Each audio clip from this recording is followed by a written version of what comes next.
is CGTN, China Global Television Network.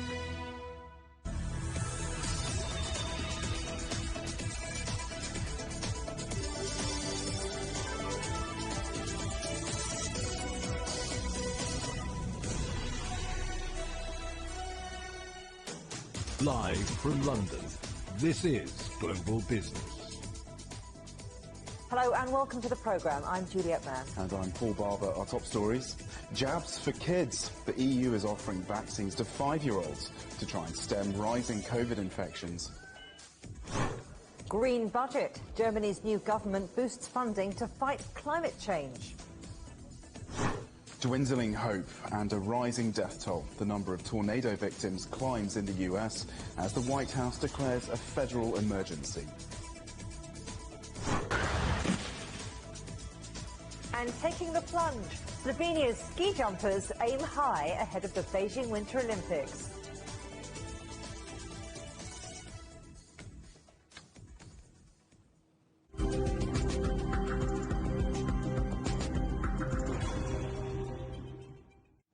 So children across the European Union are now able to get vaccinated against the coronavirus. That's after the EU drug regulator approved shots for 5 to 11-year-olds last month.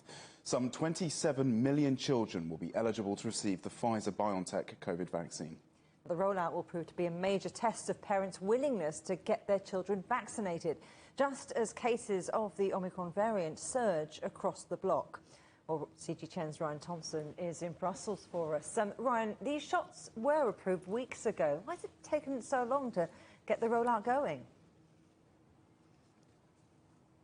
Heather, Juliet. Yeah, well, it's a funny story compared to other countries around the world, which were much faster to get these shots approved and then just days later start vaccinating children with them. Take the United States, for example. The Food and Drug Administration approved this modified version of the Pfizer-BioNTech jab, which of course is a lower dose than the one given to adults, in early October. And by the next day, multiple U.S. states were able to vaccinate children from 5 to 12 years old with the shot.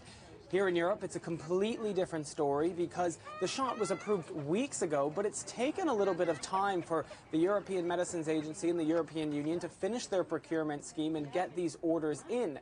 Complicating matters even further is the fact that a number of member states are a bit more focused now on the booster campaign, getting this third jab into the adult population and not vaccinating the youngest portion of the population, even though a number of health experts say at the current point, this is where a lot of these infections are coming from. There's also complications, of course, with each EU member state, all 27 of them, taking different routes in terms of how they're going to roll this out and at what time. Here in Belgium, for example, well, the government says they're not going to start vaccinating children from 5 to 12 years old until January at the earliest because they don't have a plan in place yet. They're going to finalize that this week. Now, compare that to neighboring France, right over across the border, where they all will start immediately vaccinating youngsters, but they will be only doing it to those with underlying health conditions. Then if you head east, countries like Germany or Czech Republic, they've been taking appointments for weeks, and they are planning to start vaccinating as of today. But Ryan, what about parents' willingness to give their children these jabs? Does it look like most of those who are eligible are actually going to get the jab? It's very clear, at least at an early point here, that that's going to be one of the biggest challenges for health authorities, to convince parents that the jab is safe and that they should be vaccinating this younger portion of the population with a modified version of the COVID-19 shot. Because, well, of course, there's 3 groups here, right? We have 5 to 12 years old. That was just recently approved by the European Medicines Agency. In May, they approved it for those between 12 and 18. And, of course, since last December, we've had it for the adult population over 18 years old. There was little hesitancy between 12 and 18 years old. Many parents signed on to give their children this jab because they knew that they were quite social. They were coming into a lot of contacts, going to school. There were a lot of benefits, and we didn't really see much hesitancy. Now, if this younger portion of the population, that has spiked significantly with in a lot of places, a majority of parents saying they're just not sure if they feel comfortable enough giving the jab. And one big thing to keep in mind here is, as we've looked at vaccine hesitancy across this entire COVID-19 vaccination rollout in Europe, well, there's been a lot of differentiation and uptake between northern and southern countries. But one interesting takeaway to come out in surveys in recent weeks is it doesn't really matter if you're a parent in a southern country like Italy or a northern country like the Netherlands. Both countries have surveys that have recently revealed that only about 40% of parents, or 45% in the Netherlands, are willing to give are confident that they're going to give their children this COVID-19 jab once it is made available. So at least if you're a health authority body at this point, you're going to have a little bit of a publicity challenge over the next few weeks with really being able to make the case and convince parents that it is safe to do so and they should do it as soon as they have the chance. Brian Thompson in Brussels, thank you very much. Britain has confirmed its first Omicron-related death as it races to counter the variant's rapid spread. That's amid signs of a shortage of testing equipment and increasing criticism of Prime Minister Boris Johnson, even from his allies. CGTN's Guy Henderson reports. Queues outside a vaccine centre as Britain's race against Omicron is scaled up. All over 18s can now book a booster jab as the UK raises its official COVID alert level and warns of a rough winter to come. Earlier today, the UK's 4 chief medical officers raised the COVID alert level to 4, its second highest level, because of the evidence that Omicron is doubling here in the UK every 2 to 3 days. And we know from bitter experience how these exponential curves develop. No one should be in any doubt. There is a tidal wave of Omicron coming. And I'm afraid it is now clear that 2 doses of vaccine are simply not enough to give the level of protection we all need. Military planners and thousands of volunteers are being called up. Doctors' surgeries will work extended hours and postpone some non-essential appointments. Health Minister Sajid Javid says even if this strain proves less severe, it could still overwhelm the health service. But let's assume for a second that it's milder. It will still lead to a high number of hospitalizations because it will still be it might be a smaller percentage of people that are severely ill, but it will be a smaller percentage of a much larger number. Work from home guidance returned on Monday, leaving London's rush hour once again subdued. Mask rules have also been tightened, and for the first time, COVID vaccine passes are being introduced. Many of the government's MPs may vote against those measures in Parliament later this week. Patience is wearing thin with Prime Minister Boris Johnson amid ongoing allegations of banned social gatherings in his office during last winter's lockdown. Over the weekend, images emerged appearing to show Prime Minister Johnson himself attending one of them. That leaves Johnson relying on the votes of opposition parties to ratify the new restrictions. They say they want him gone. But there's also this basic question of trust, and that is broken with the Prime Minister, and that's why he is unfit for office. The Prime Minister fights on, though. Seen here visiting a vaccine centre in London on Monday. Compiling the political storm, another one in Britain's hospitals could be on the way. Boris Johnson could do with some friends right now. Instead, even his allies are beginning to turn on him. Guy Henderson, CGTN. Among the measures that the British government has reintroduced to try and curb the spread of the Omicron variant is for people in England to work from home, if possible. Well, Dr. Jessie Matheson is a senior economics lecturer at the University of Sheffield. Many thanks indeed for joining us on the programme. So I'm seeing that Transport for London are saying that almost 1 in 5 people who used the tube or the underground in London last week did not travel on it this morning. So it sounds like people are heeding the guidance to work from home. Is this reinforcing, do you think, this trend of hybrid, the mix of in-office and remote working, and is that irreversible now? Well, to some extent it is. I think what we're going to see is as the public health restrictions relax, we do see people going back to the office, and until recently, that's what the trend was. However, what we're estimating is there will be a permanent shift towards working from home relative to before the pandemic. So we're expecting the average worker to spend about 1 day a week at home. So you and your academic colleagues at Sheffield and Nottingham and Birmingham have been looking at the economic impact of that, people working at home more. I believe you've coined the term Zoom shock. Tell us what that is and what you found. So a Zoom shock is a name that we've given to the very sudden increase in working from home that we saw because of the pandemic. So it basically reflects how much work will be done at home when everybody can work from home. And that's what the public health restrictions really do. Now, one of the things that we're finding is that this leads to a big change in where people are spending their money on things like coffee and restaurants and drinks after work and retail shopping. So all of that spending that you do when you're at work.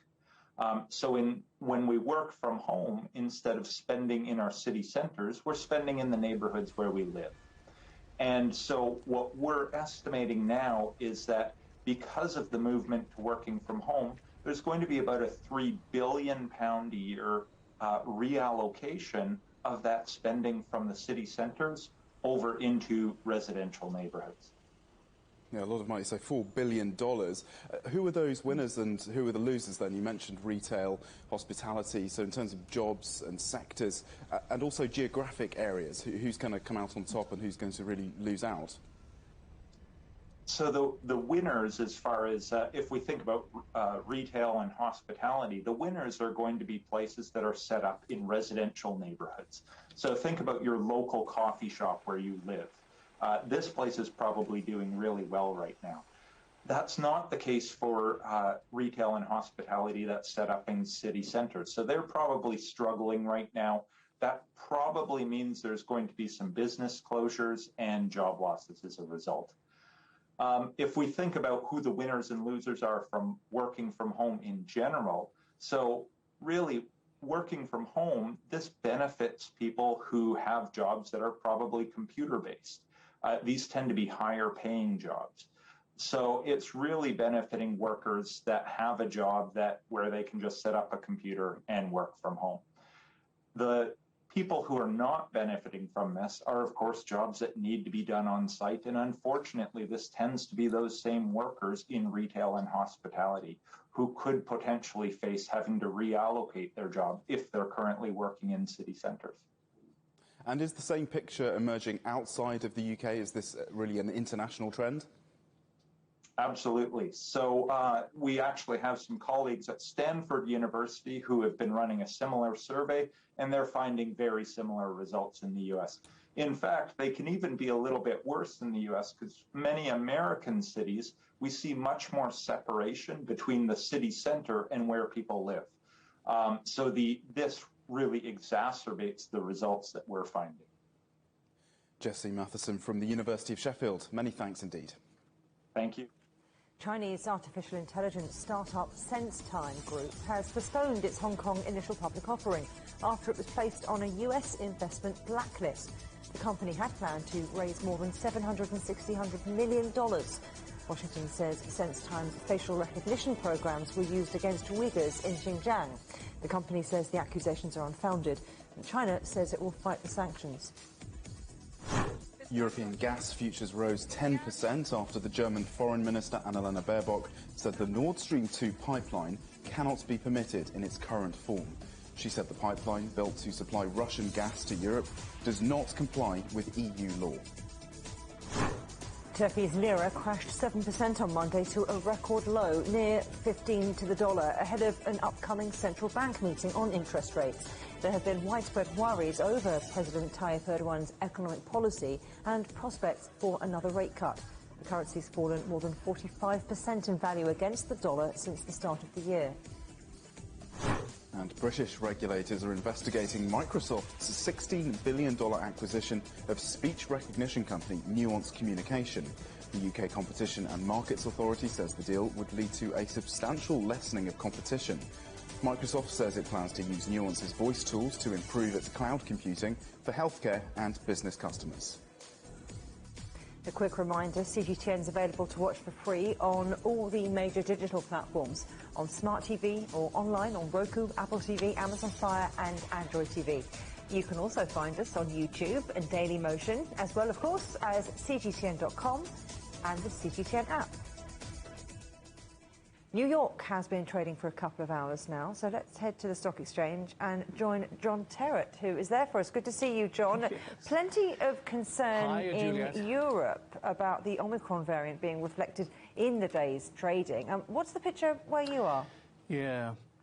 Well, Juliet and Paul, you know, I've been listening to your reporting, and I have to say I can only be your representative in New York City. I can only be your eyes and ears here. And I tell you, the reporting that you've been doing regarding the United Kingdom is completely at odds with what we're getting here in the United States. I mean, to hear Boris Johnson say, you know, make no mistake, there is a wave of Omicron coming, and to hear that as of today, Britons are working from home again, and there's talk now, I think, over there about the schools maybe not reopening after the Christmas holidays. I mean, we're getting none of that here. Absolutely none of that. It's very, very different feel here.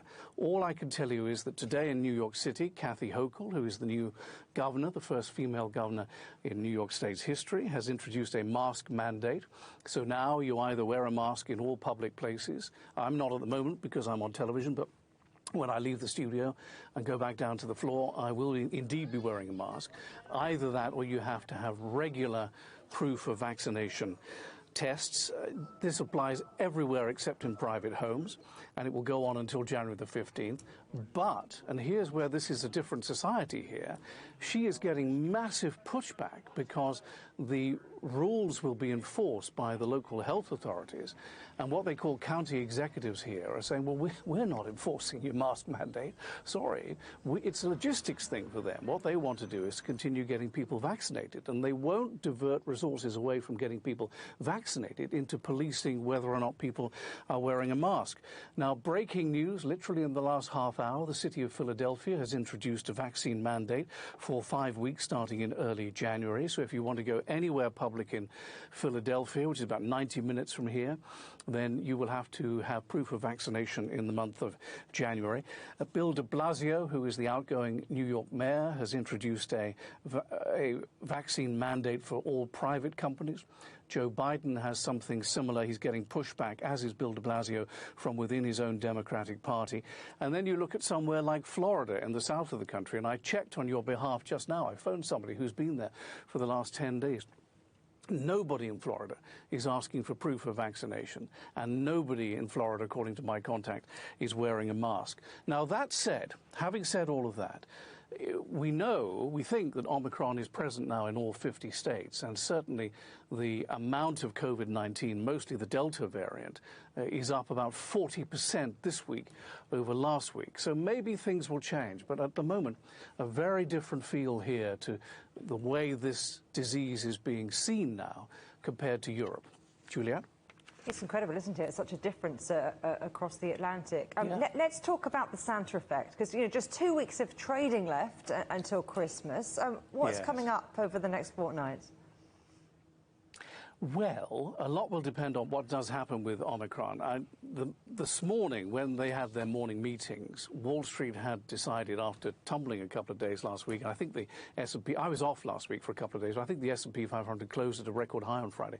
So Wall Street decided this morning that Omicron is really not as severe as Delta, and that Delta is really the problem. But then we got news of that death in the UK from Boris Johnson, the Prime Minister, and now there is a big tumble on Wall Street, and they're also concerned about the Federal Reserve meeting, which begins tomorrow, Tuesday, and finishes on Wednesday. Inflation is very, very much in focus here at the moment, and there's great interest in what the Federal Reserve might do. It's real, it's here, it's not going anywhere, it's not going to go anywhere anytime soon. We've got online inflation, online shopping up 3.5%, sporting apparel up 7%, just to give you an example. And you know, I think the tone of what the chairman of the central bank says on Wednesday in his press conference is going to move the markets in a big way. I think it's worth pointing out, finally, this inflation that we're seeing is not like the 1980s. I remember when I bought my first house in the UK, it was up around 18%, something like that. So we're starting from a very, very low base. And employers are starting to pay people a bit more. But if you don't make 7% more this year than you did last year, then you're losing money. So it's quite a lot they would have to pay to make up the difference. Anyway, the market's now Dow down 1% because of the UK death. Boeing, Goldman Sachs, Home Depot responsible for 140 points off the Dow at the moment. Nasdaq is down, S&P 500 is down. Apple was about to become a $3 trillion company, the first ever, and then news of that death hit, and the market started to tumble. Julia? So market's a little bit jittery. I think it's all eyes on those important central bank meetings later in the week. John, always a pleasure. Thanks very much. Well, do stay with us still ahead, picking up the pieces after one of the worst tornadoes in American history.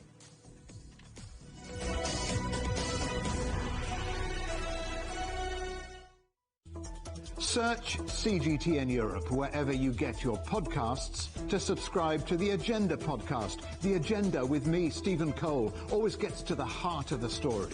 Just subscribe today and listen now. Events have consequences. Words create impact. One more offensive in a long line of battles that's been ongoing for more... Just got to be careful here with some gunshots. Excuse us, excuse us. The world today matters for your world tomorrow. The number of casualties is growing quickly. Why, this is one of the hardest hit towns in the region. The world today, every day on CGTN. Facing the unknown is always difficult. In a world in turmoil, it's easy to lose orientation. But when the storms come, we have to see the possibilities. Reinvent. Find new opportunities. Discover a path forward. CGTN. See the difference.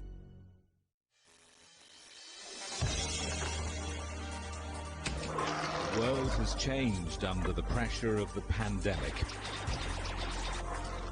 For many of us, life is returning to some kind of normal.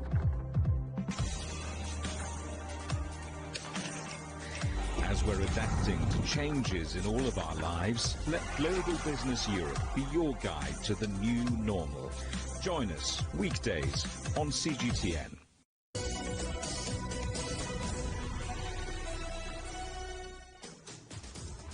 Welcome back. Rescue teams are continuing to search for both victims and survivors of a series of extreme tornadoes centered on the U.S. state of Kentucky. Yes, whole towns have been flattened, leaving residents to sift through the ruins of their homes. At least 78 people are confirmed dead across 5 states, with that number expected to rise further. President Joe Biden has called it one of the biggest ever storms in U.S. history and has declared a major federal emergency. Our correspondent Dan Williams is live in Kentucky now, so no survivors have been found since Saturday. Dan, what's the latest on the recovery operation?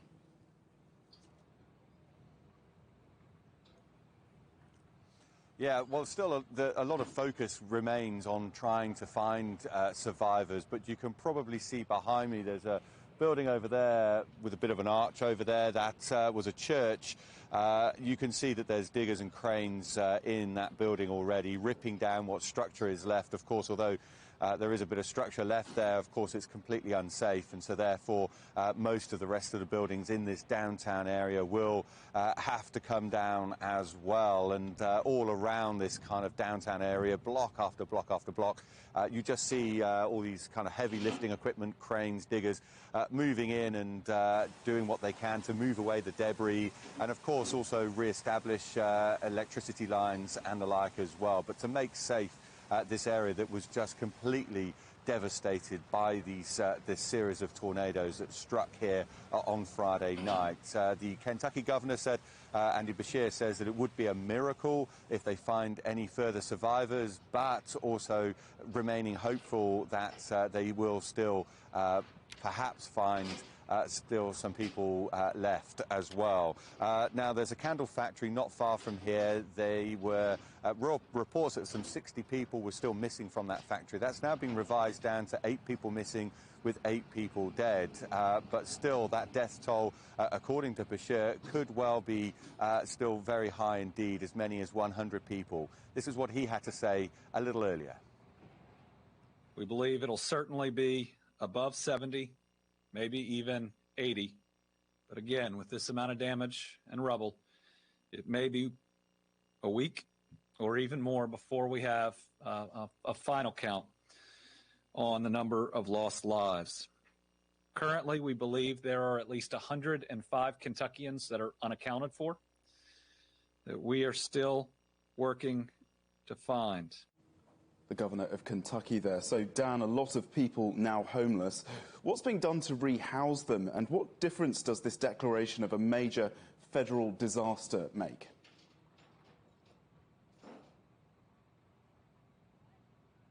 Yeah, so first of all, well, one element, one move that local authorities here have made is that the Kentucky governor has opened up the state parks that are here. That means that families and those that have been left homeless now can have 2 weeks free accommodation at one of the accommodations within those state parks. So that's one move. Bashir saying that it's very key that people here don't have to worry about tomorrow. There are also reports as well, of course, that various hotel rooms have been booked as well by authorities for residents as well. But make no mistake, this is a long haul ahead.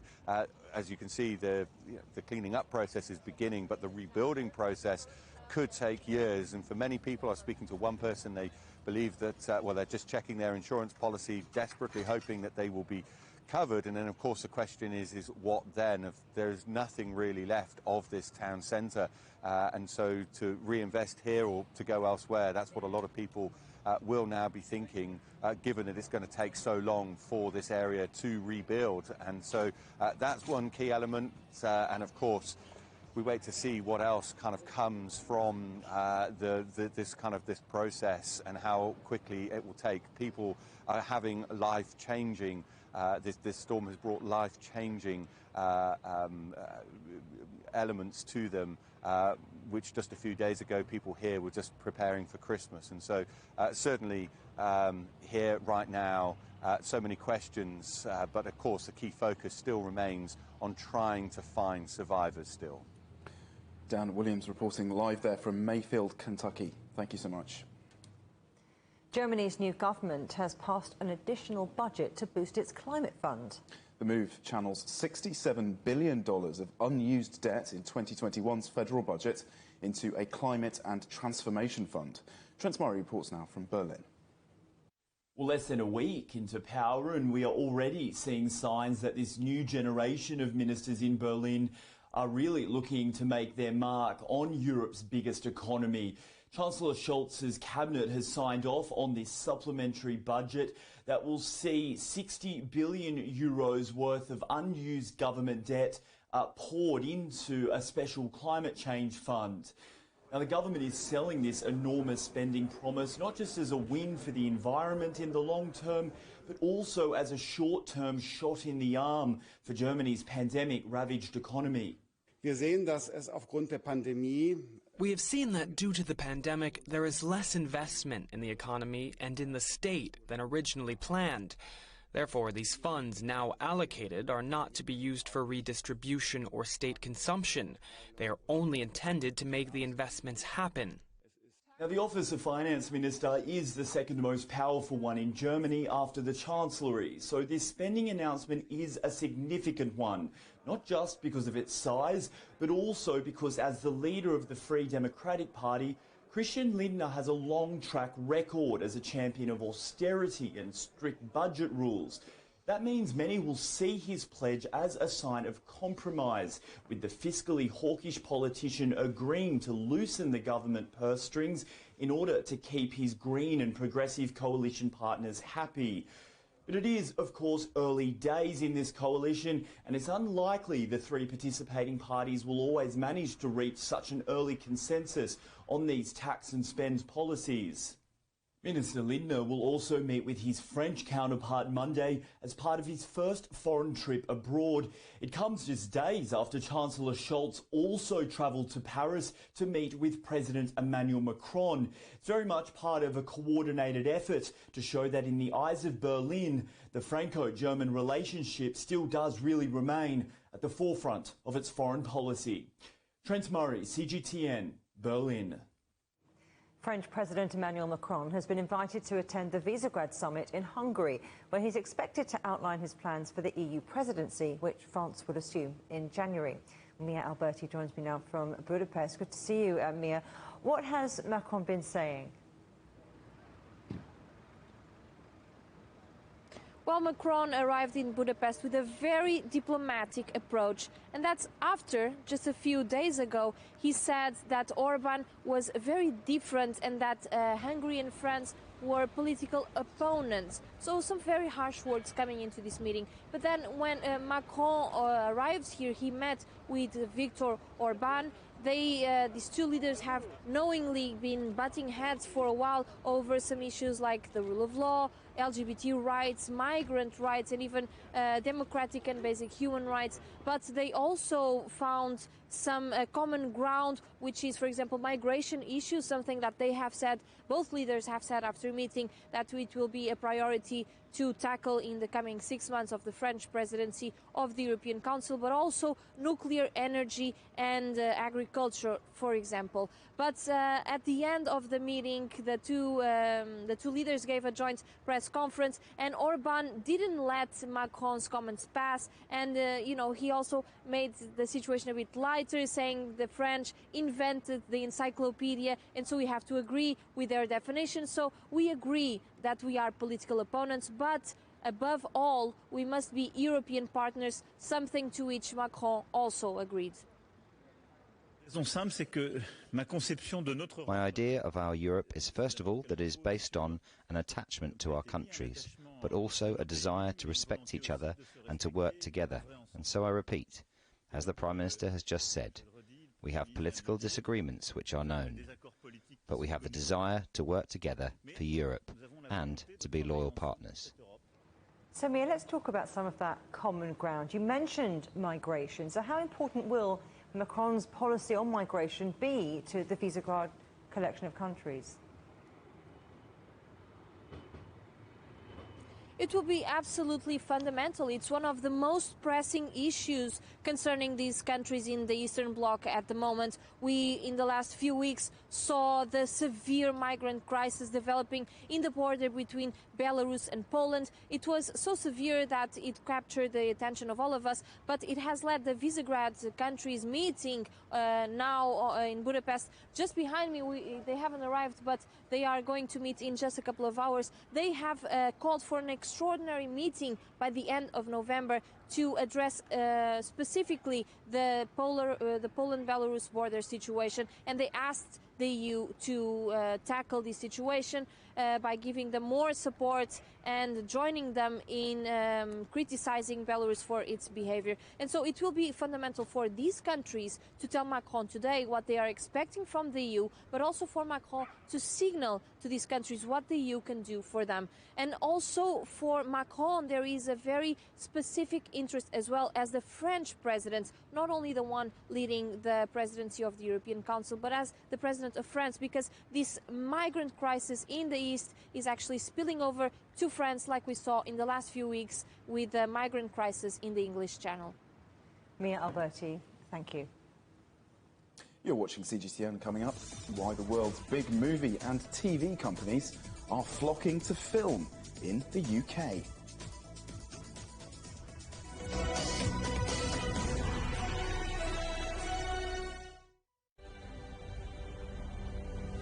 It is now important that all of us in Europe act very swiftly. Fines for the non-vaccinated will most likely be between $1,000 and $4,000. The new Omicron variant circulating in southern Africa.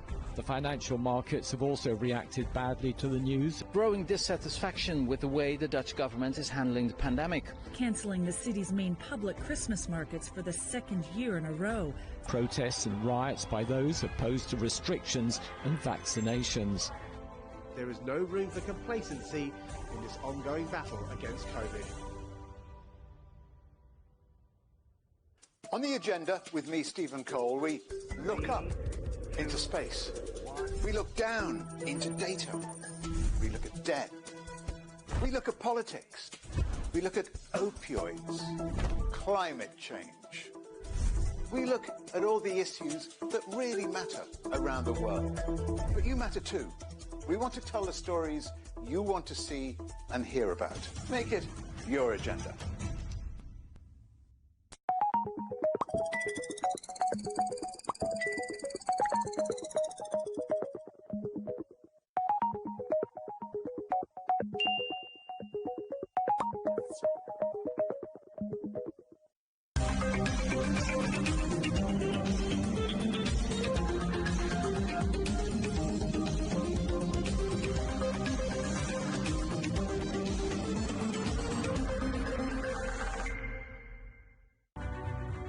The agreement is signed. But what is the real deal now the UK has left the EU? For trade, for business, for the city, for ordinary people. Make sense of Brexit with CGTN.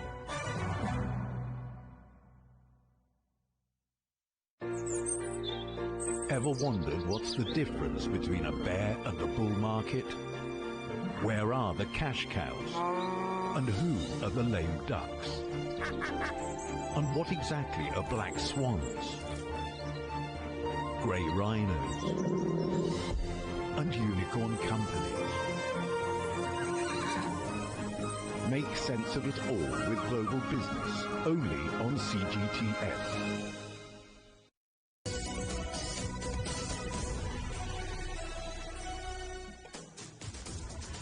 Welcome back to Global Business Europe with me, Juliette Mann, and Paul Barber. The headlines again. Jabs for kids. The EU is offering vaccines to 5-year-olds to try and stem rising COVID infections. The death toll from the weekend's tornadoes in the United States is expected to rise as the White House declares a federal emergency.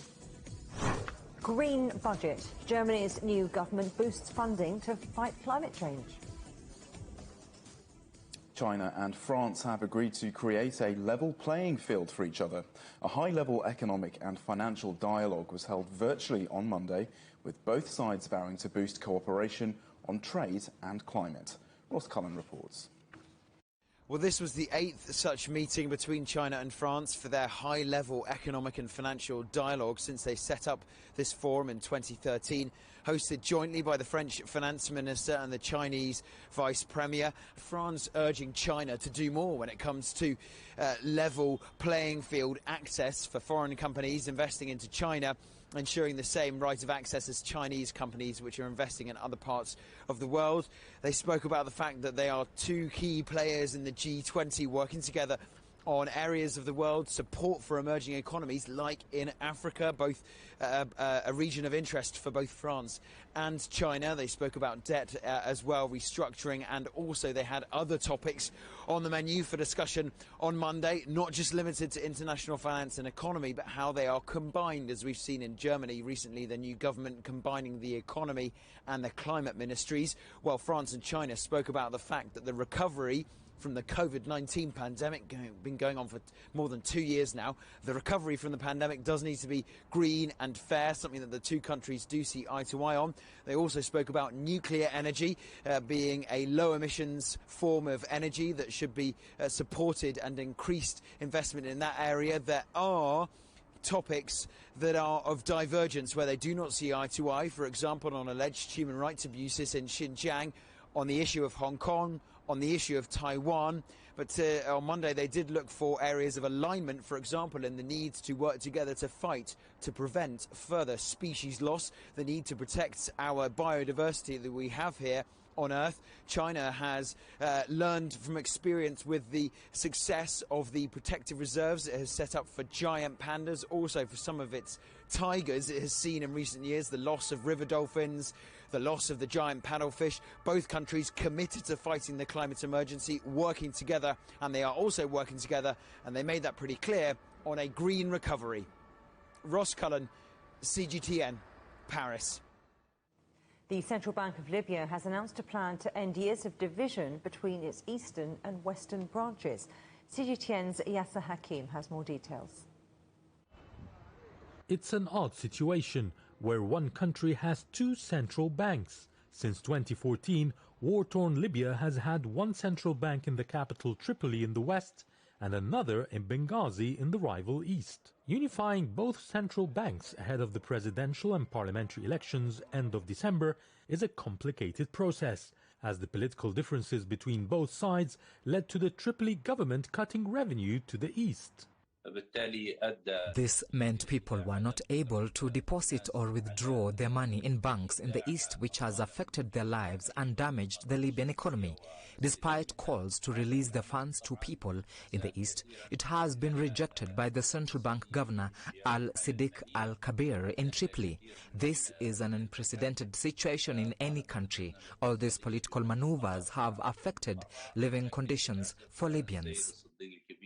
International accounting firm Deloitte was brought in to review the books, and it submitted a roadmap to merge the banks. No details have been released yet, but experts believe stabilizing the financial sector would hugely benefit a heavily indebted nation. 90 to 95% of Libya's income comes from oil. Libya exports 1.25 million barrels a day, with plans to reach 2 million barrels.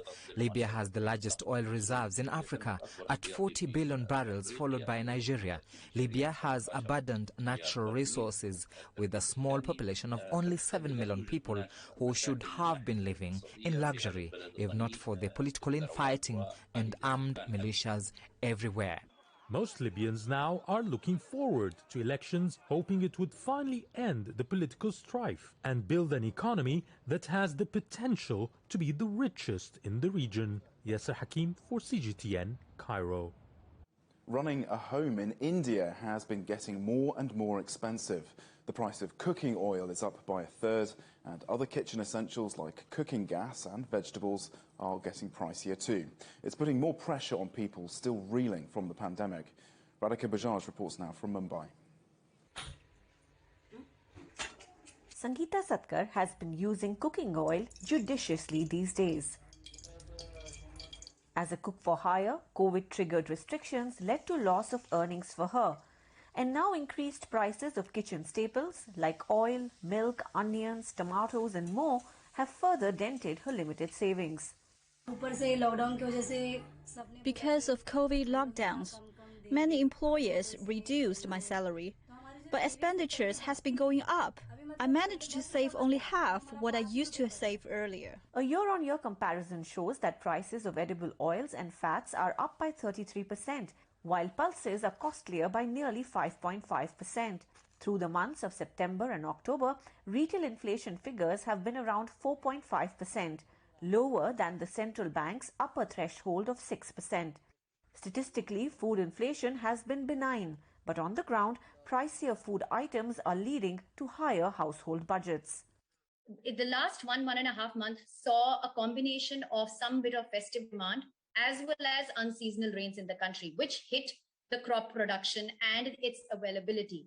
And remember that we also, have seen high logistics costs a bit on the back of higher fuel costs. So ultimately, everything would get passed on to the consumer, and that is essentially what has happened. So while on the headline, we saw benign inflation, sequentially prices did move higher.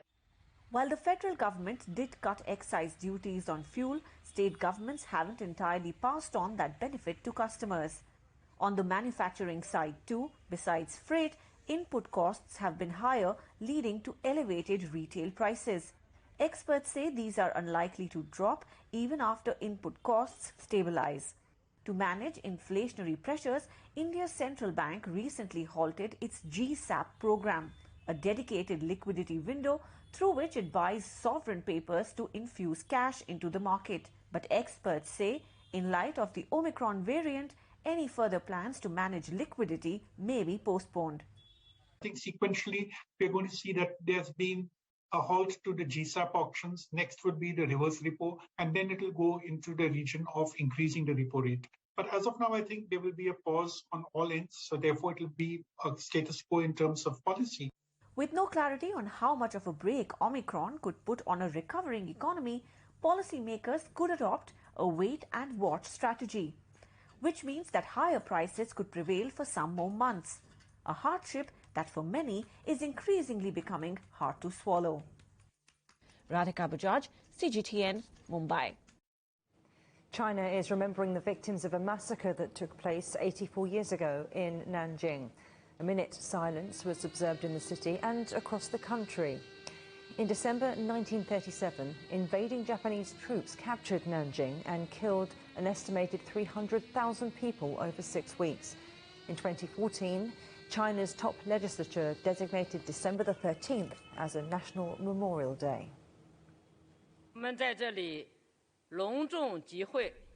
Today, we gather here for a national memorial ceremony to mourn the victims of the Nanjing massacre, all the compatriots killed by the Japanese invaders, and national heroes who dedicated their lives to the victory of the Chinese people's war of resistance against Japanese aggression. It's an occasion to show our stance of learning from history for a better future, and to showcase our commitment to a path of peaceful development. We'll be back after this short break. Stay with us.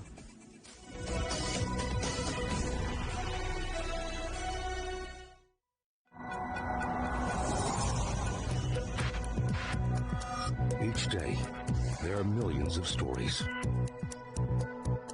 Each one can open new perspectives, new possibilities. Wherever you look, we are there to see, discover, explore. We put the pieces together to find what really matters to you, all around the world, all around the clock. Our reporters are at home across the globe. From our headquarters in Beijing and production centers in Washington, Nairobi, and London, China Global Television Network. Stories from across the globe, reaching people across the globe. CGTN. See the difference. Mari, what would you say is a good question? Stephen, I'd say it's one where there's always more than one answer. The Answers Project is a new podcast series from CGTN Europe. With me, Stephen Cole. And me, Mari Beveridge. In each episode, we'll take a complex question. And with the help of some of the world's foremost experts, shine light on some of the answers. So join us for The Answers Project. Available wherever you get your podcasts.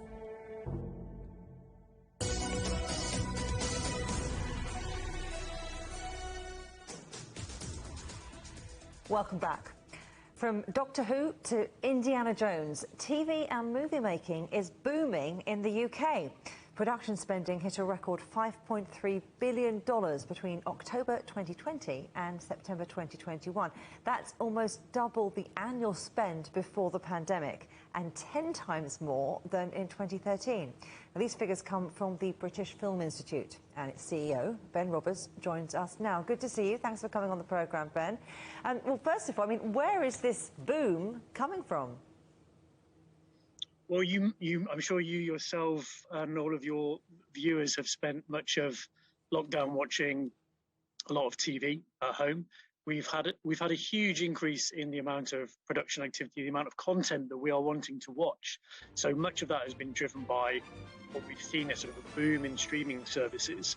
And in the UK, we're seen as a very good place to work. We're a global production hub, and the studios, the streamers, they like working here. So. I think you put it down to a lot more content being made, and a lot of it being made in the UK. So this is all about the streaming wars and the lure of British shores. Yeah, we don't really see them as wars, by the way. We see streaming services as very additive to the traditional theatrical studio business. But it's definitely meant that a lot more production is being made. The UK's for decades been a place where the studios have come to shoot their movies, right back in 1977 when the first Star Wars film was being made here. We have a long history of working with Hollywood, and we are just seeing a lot more Hollywood production being made. That must have something to do with cost, because at the end of the day, these big budget films, that they're trying to cut some corners and save some money somewhere to spend on the big stars. So what is it about the UK that is making it so attractive to the production companies and Hollywood houses?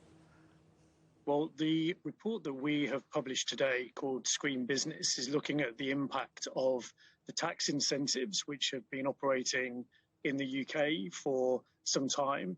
So we're looking at the economic impact and the value of those tax incentives, and we published those in a report today. But alongside that, we've also got a number of other favourable conditions, I think, on our side in the UK: locations, fantastic crews, the fact that we share a common language in our crews with the US, I think, is no doubt helped. But we've just built up a relationship with Hollywood over a long time, built on ease of working with us, ease of accessing our tax incentives, and of course our wonderful infrastructure, great studio facilities, and brilliantly skilled people. So there's the heritage, there's the people, those crews, and the creative flair. So it sounds like this boom is pretty fantastic, not just for the industry in general, but for specific jobs. Might there possibly be a knock-on effect, though, for maybe smaller production houses? Well, we're certainly aware of the challenges that come with this level of significant growth. One of those for us is the fact that if you continue to grow at this size, you need enough people working in the industry, and we're looking very closely at the moment to make sure that we can continue to train people to meet the extraordinary demand of the sector. We're also aware that that level of growth and the pressure that puts on costs and the workforce is having an impact on, and will of course have an impact on, smaller production houses, as you put it, the independent film business that we talk about. But we're very focused on making sure that we have a resilient, indigenous, independent film sector, because it's crucial that that part of our industry is thriving in order to feed this much bigger production space. So talking about feeding that bigger production space, let's talk about expansion and growth continuing. The UK is not a big place, it's not as big as the United States.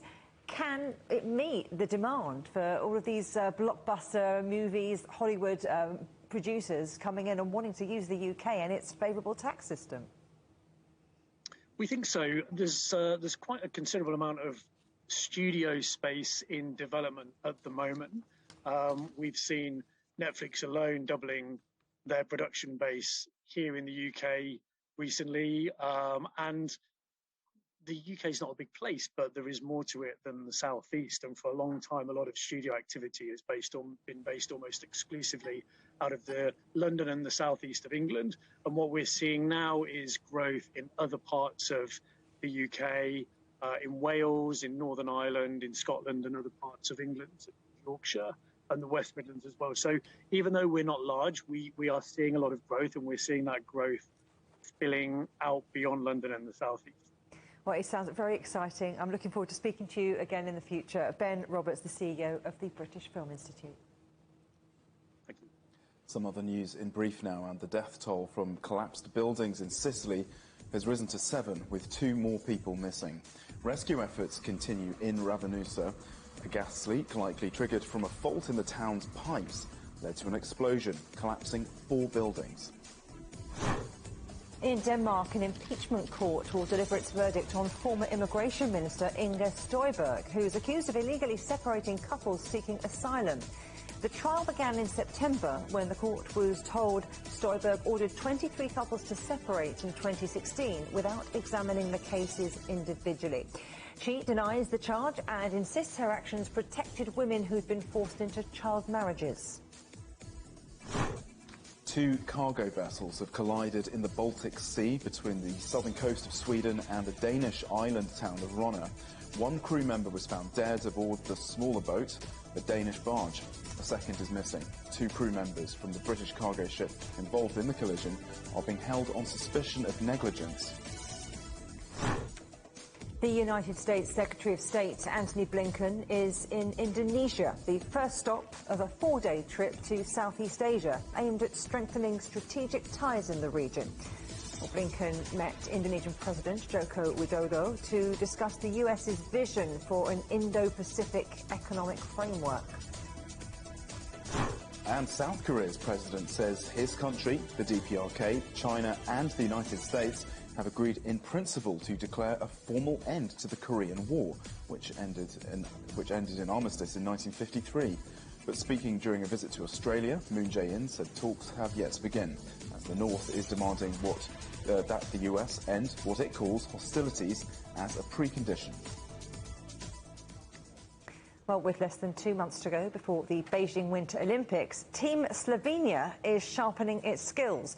As an alpine country with a long skiing tradition, Slovenia is aiming high. Alyosha Milenkovic reports.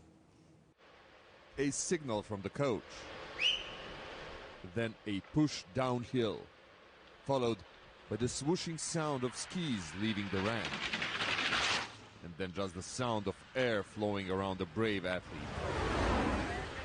Standing here at the base of this ski jump ramp and looking at those young men and women leaping over, it just made me feel humbled.